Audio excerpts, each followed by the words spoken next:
All right, let's dive into something that can really make a difference when it comes to seizing opportunities.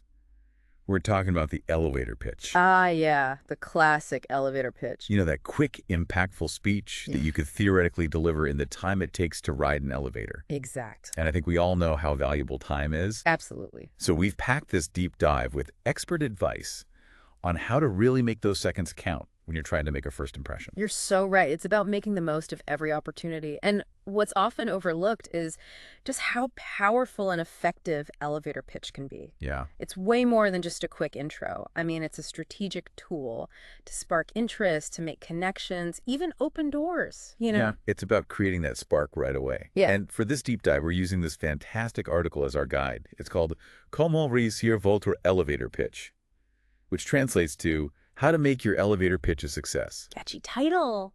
Yeah, I thought so. Yeah. And it's a step-by-step roadmap that not only breaks down the essentials, but also dives into real-world examples from some really big companies. Oh, wow. Like who? We're talking Airbnb, Tesla, like Yeah. the big leagues. Oh, very cool. So this article really gets into the nitty-gritty of what makes a pitch work. It does. Yeah. And it starts with the foundation. You know, understanding the core purpose of an elevator pitch. It's about delivering that persuasive message, ideally within a minute. Keeping it concise. Yeah. And convincing your audience of the value you offer, whether it's an idea, a business, even yourself. I like how you put that. Convincing your audience of the value you offer. So much of a pitch comes down to how you present yourself. Definitely. And it's not about bragging either. No. It's about focus. The article really emphasizes defining your goals up front. Are you trying to get funding? Are you looking for a mentor?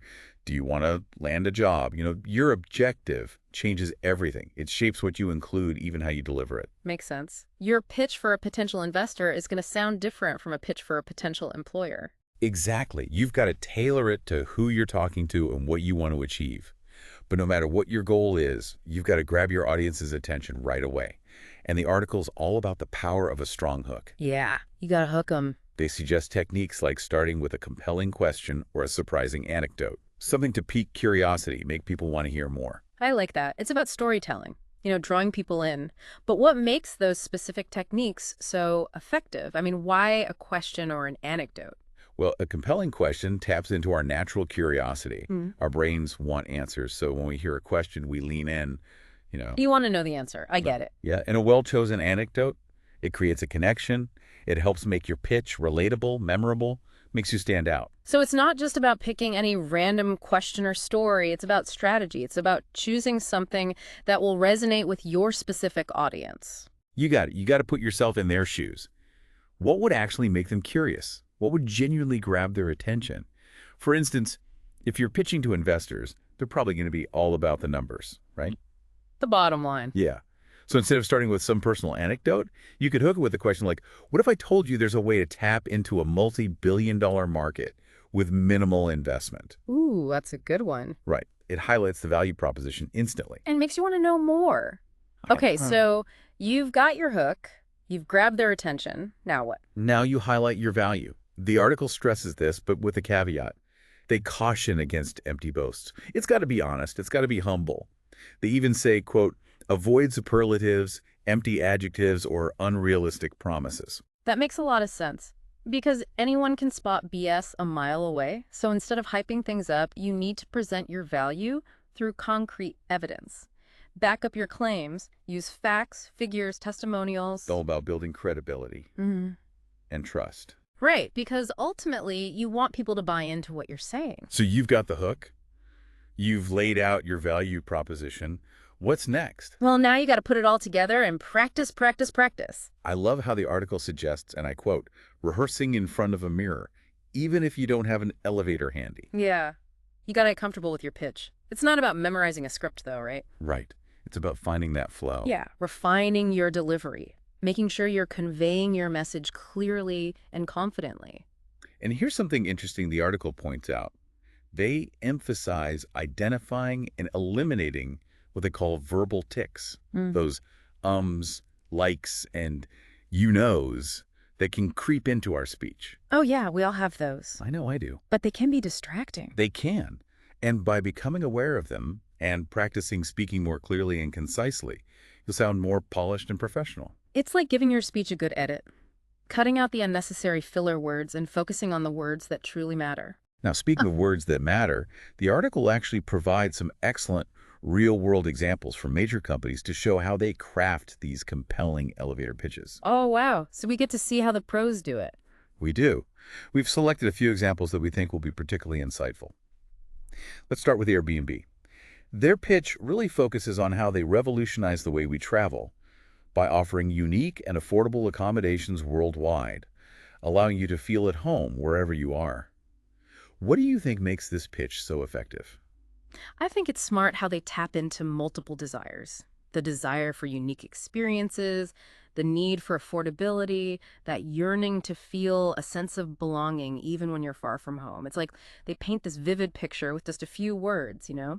And they use this benefit-focused language that really highlights what the customer gains from using their service. Yeah, and that's a key takeaway right there, painting that vivid picture. It's not just about listing features, it's about evoking emotions and creating a connection. Like storytelling in miniature. Yeah, exactly. Okay, let's move on to another example that I thought was really interesting. Uber. Their pitch is all about efficiency and solving a problem. Yeah. They really emphasize reinventing urban mobility by providing a reliable, affordable, and personalized transport service. They highlight freedom of movement and convenience in those busy cities. I can see that Uber's pitch is a great example of addressing a pain point. They tap into that common frustration of trying to get around crowded cities using traditional transportation. And their focus on reliability and affordability and personalization, positions them as the solution to that problem. It's interesting how they subtly address the emotional aspect of transportation, too. The idea of freedom of movement resonates on a deeper level. It suggests empowerment control over your time. Exactly. It's not just about getting from point A to point B. It's about how you feel during that journey. Okay, so for something a little different, let's look at Tesla. Their pitch isn't just about selling cars. It's about selling a vision of a sustainable future. They describe themselves as the world leader in the transition towards sustainable energy. Wow. So they're not even really talking about the product itself. It's more about the impact that product has on the world. Yeah, they're appealing to a values-driven audience. People who are concerned about the environment and want to be part of making a positive change. That's a really smart approach because it goes beyond just selling a product. It's about aligning your message with your company's core values. Tesla's pitch is a great illustration of that. It's not just selling a product, it's creating a movement. And that can be so powerful. Speaking of empowering, let's talk about Canva. Their pitch focuses on making design accessible to everyone. I love Canva. Yeah, it's a great tool. They really emphasize that anyone can create professional designs, regardless of skill level. And they boast about their vast library of templates and design tools, making design accessible to all. Canva's pitch really resonates with this whole idea of the democratization of skills that we're seeing in the digital age. Right. It's about removing those barriers of needing specialized knowledge or expensive software so that anyone can bring their creative visions to life. It's a great example of how a pitch can be both aspirational and practical. It's inspiring, but it's also grounded in what the tool can actually do. I like that combination. So we've analyzed a few examples now, and I'm noticing some recurring themes here. What are you seeing? Well, regardless of the industry or the target audience, these successful pitches, they all share some key elements: a strong hook, a clear value proposition, and a memorable call to action. Yeah, for sure. And they also weave in storytelling really effectively. They create a narrative that resonates with their audience. It's like they're giving you a glimpse into a world where their product or service is already making a difference. It's very compelling. Storytelling seems to be that secret sauce, what elevates a pitch from being just informative to truly engaging. Totally agree. But I'm curious, how can someone who maybe doesn't consider themselves a natural storyteller incorporate this technique into their pitch?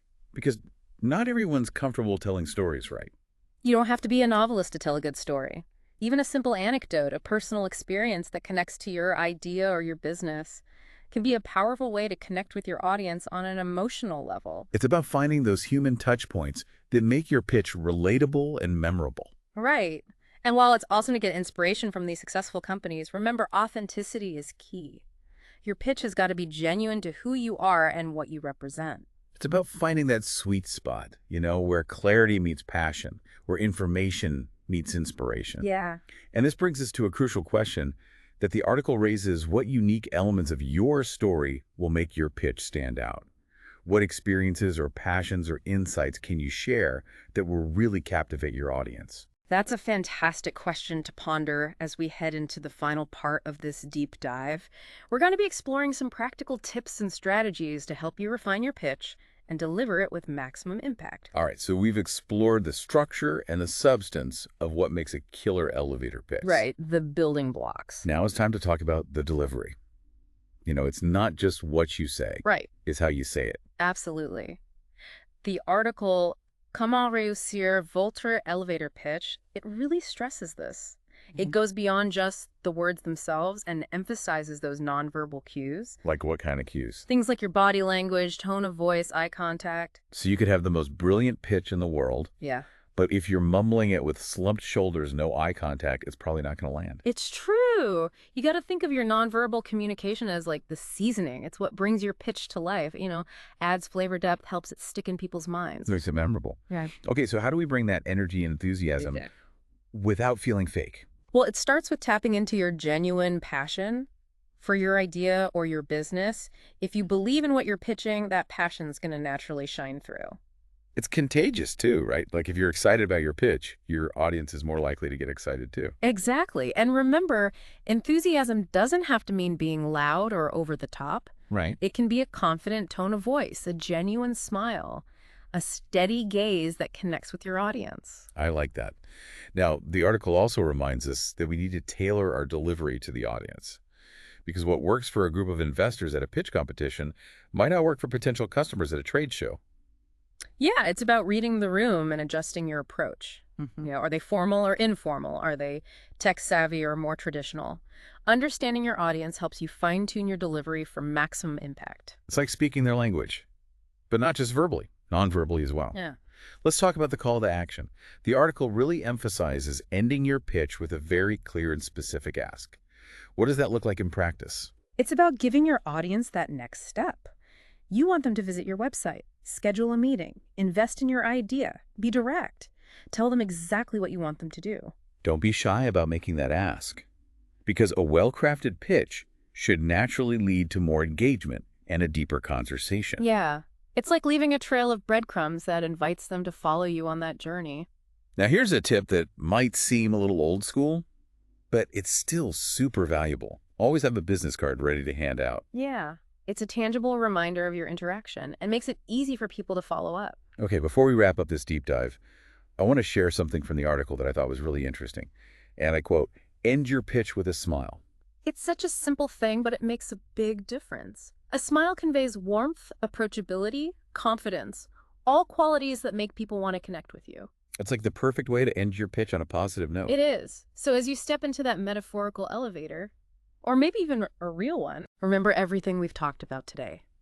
Craft a pitch that's clear and concise and compelling. Make it your own. Infuse it with your personality, your passion, your vision, and most importantly, deliver it with confidence. Knowing that you've got this, we've covered a lot of ground today. From crafting that compelling hook to mastering nonverbal communication and leaving a lasting impression. Now it's your turn to take all of this knowledge and put it into practice. Go out there, rock those elevator pitches, and let us know how it goes. Yeah, we'd love to hear from you. We're always here cheering you on.